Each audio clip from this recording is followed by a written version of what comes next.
I've been interested in this space for a long time and have been working with Meeting for Minds for at least 5 years now, trying to see if there's a way we can work better with consumers and carers and researchers to try to get aims and get outcomes for our patients that they want and the community wants and we want as researchers.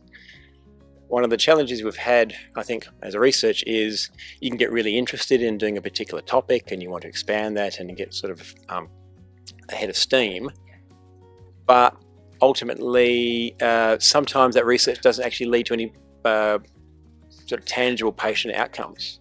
One of the great things about doing work with Meeting for Minds and the PLEX research partners is right from the beginning we can get feedback from the community about what sort of research they want to do, what's of value to them.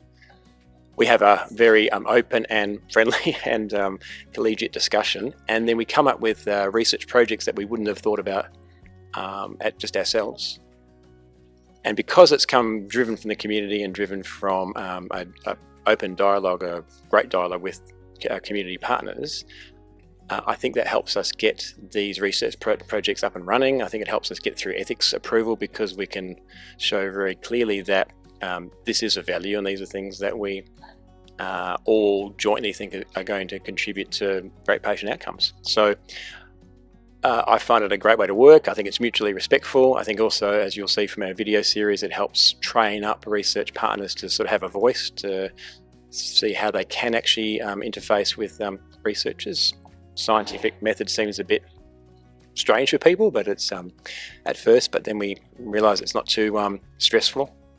And as long as we're working towards a sort of shared goal, I think it works really well. Yeah, I think one of the key things I don't see is there are formal structures for advocacy in health, particularly in WA where I'm at the moment. And that's set up to give patients a voice in terms of their experiences with health. But I think we can have a broader relationship than focused in Mental Health Act, hospitals, the sort of pointy end of mental health care. I think we can be involved, as we have with the Synergies experience, at various stages of care.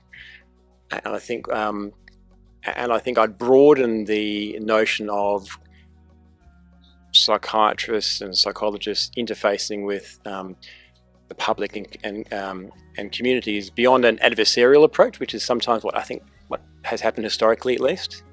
And my experience has been that this can be a really powerful outcome for all of us. The Meeting for Minds process has been unique, I think, in that the Synergies process that we went through was structured in a way so that everyone had an equal sort of spot on the table. There wasn't a hierarchical approach, which you too often see, or even worse, which I've seen in other places, sort of tokenistic involvement of consumers and carers, which is people tick off the boxes. It looks like you're being involved, but actually you're not really actively contributing. Synergies was unique because it cut through that. We all sat around the table. We all had an equal voice. And I think the approach was mutually respectful. So that was one of the best research collaborations I can recall having in my career.